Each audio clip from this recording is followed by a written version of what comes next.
Hey, what's going on, guys? Nick and Knight here, and on our journey up in trophy pushing, we have come across some, great experiences and some pitfalls. I want to go ahead and share some of those with you guys today before we go in and get a live attack in. So, looking at our attack log here, we have a couple awesome wins and then a couple crushing defeats, especially, these are from my stream last night. If you guys see, they're both 49%. This one here, 47% 1-star, and look at 12 trophy, 10 trophy offers. So you would double those if I would have just got one more percentage point.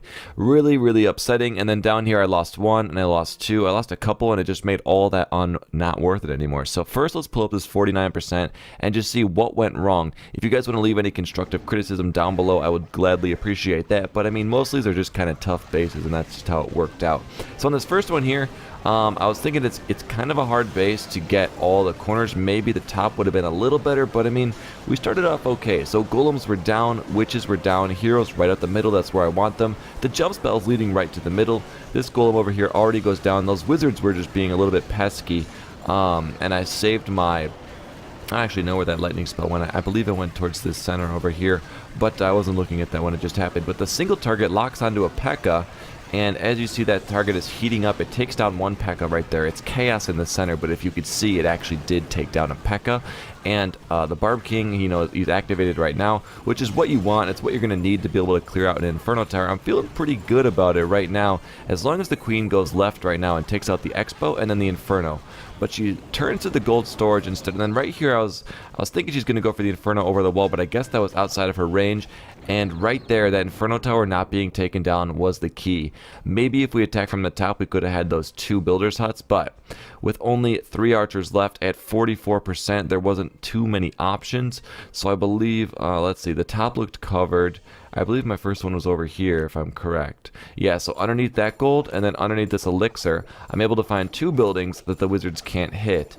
Up here on top, I was worried about the mortars because they seem to have a good coverage of the top, and then these archers have a good coverage of these buildings. It's a really good base to eliminate freebie buildings. I found one more freebie right here.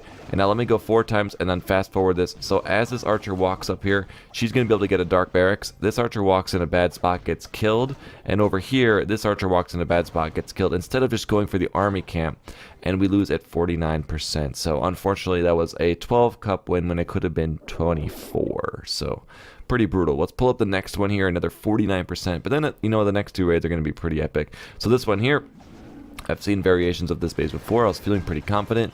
I go with a wide 3 golem spread. The Archer Queen is going to kind of lay into that golem right off the bat. There's just a ton of archers coming out of the clan castle, which the one downside of that, in case you guys are wondering, is that it makes you have to delay your lightning spell so long. So I finally just drop it right there, and I think I get almost all of them. That was a pretty good lightning spell. We hit about 3 remaining, which is not bad at all. The golem on the left totally tanks it for these wizards, which absolutely crush a defense or 2 and then get to the center. My wall breakers do their job. We get right into the center of this base here, and I've got some wizards and baby golems. The left side actually looks like it's doing all right. The wizards are going to go down now, though, because they just separated from those golems. The golem, I think, is actually fighting the wrong wall, but that's okay. This is a hard matrix to get through over here on the left. But focusing on the middle, the queen goes down, the enemy king goes down, and I have both of my heroes at full health with only 12% to get the 50. Right here, there's just going to be a lot of defenses targeting that king, and he's going to go down way quicker than I thought. Archer Queen with 44, and I'm thinking, man, this is great. I'll pop her ability. She starts losing health like crazy and goes for the 2 highest hit point damage buildings in the center there, and then she's not going to be able to take down that cannon. Again, one shot from the queen would have made all the difference there.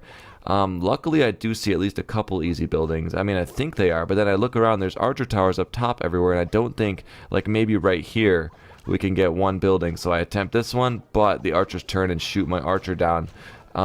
And now I'm only at 46%. So the last archer, let's see where we put her.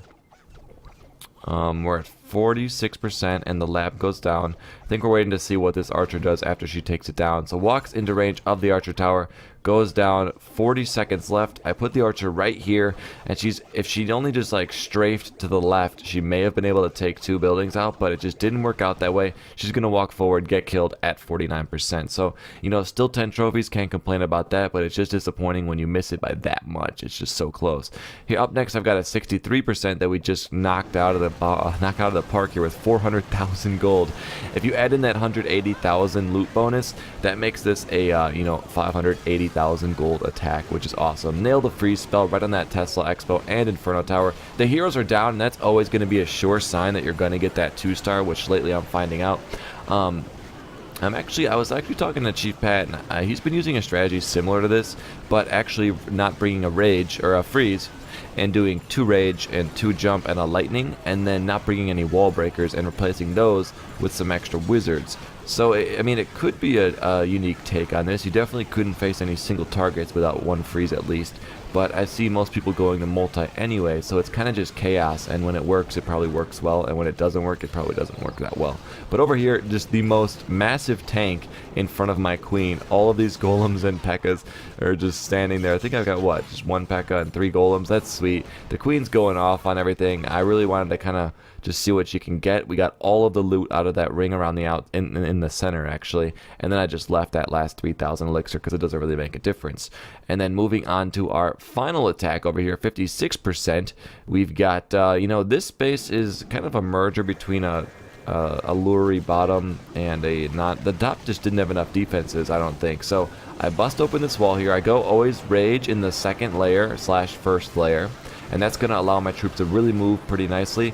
Over here you can see that lightning spell actually didn't even kill that wizard. It needs something to hit that wizard real quick. Looks like the Barb King hops in there and maybe does it. Witches and wizards are cruising in, and I always drop the second rage right where the town hall is. I'm going to take a nice freeze and perfectly hit those 4 defenses right there. Barb King still has his ability. Archer Queen still has her ability. She's off in La La Land over here, you know, just in front of a golem because that's epic. Golems are seeming to be the new Archer Queen. They're just always in the back hitting walls, and the Archer Queen's just doing fine. But it is definitely hard to get everyone to cooperate.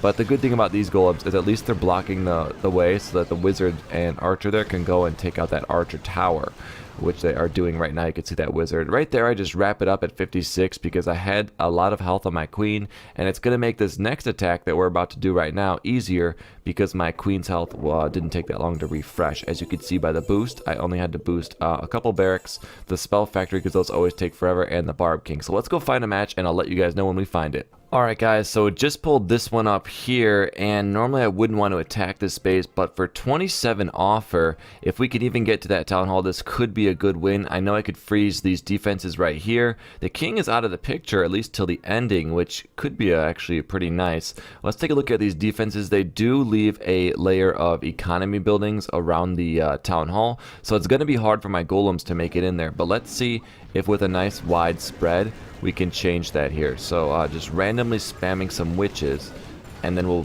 pump 3 wall breakers into each side. And over here, let's see, alright, I got my P.E.K.K.A.s to kind of cooperate and go right up the center, which is what we're going to need. And then I'll drop a jump spell right here, and let's see what we can make happen here. It looks like no clan troops. Oh wait, there are some clan troops. So I'm gonna drop my freeze early while I plan the rage. Alright, so we're gonna do a lightning right here, and hopefully that takes out some wizards. I'm going to have to activate my king super early because I know the queen and the clan castle troops will be shooting him down. Let's see if any golems make it into this mix, because that's definitely going to be what we need to survive this onslaught that is coming at us right now. So Archer Queen is standing right in front of these expos, but luckily none of them are shooting her. If I can just get her to get activated right in front of this town hall, that could be sweet. So she's locked on the town hall. No skeleton traps. I was really nervous there for a second, but it seemed to work out. I'm going to use these golems to my advantage here. If they could stay alive, hopefully my archers can pick off some freebie points there on the right side. But again, this one's going to be down to the wire. I'm going to drop another archer here. No, that archer tower is going to pick her off. No, that was my last archer. I don't know if I would have been able to place her anywhere better. Oh, right up there, maybe. But that's going to be 49% once again. So painful, so brutal. We got to the town hall, but that's all we were able to accomplish. The space does a really good job of spreading out the golems. So this is just the 49% win versus fail episode, I guess. I did not even plan that out, but oh, that's painful. I just got to end the video. I'm going to be upset with all these 49s and so many wasted trophies. We're on our way to 3,600, guys. I hope you're enjoying the episodes. And as always, for everything Clash of Clans, you know what to do because you're already doing it. Keep it tuned right here. I'm Nick and I'll talk to you guys in the next episode.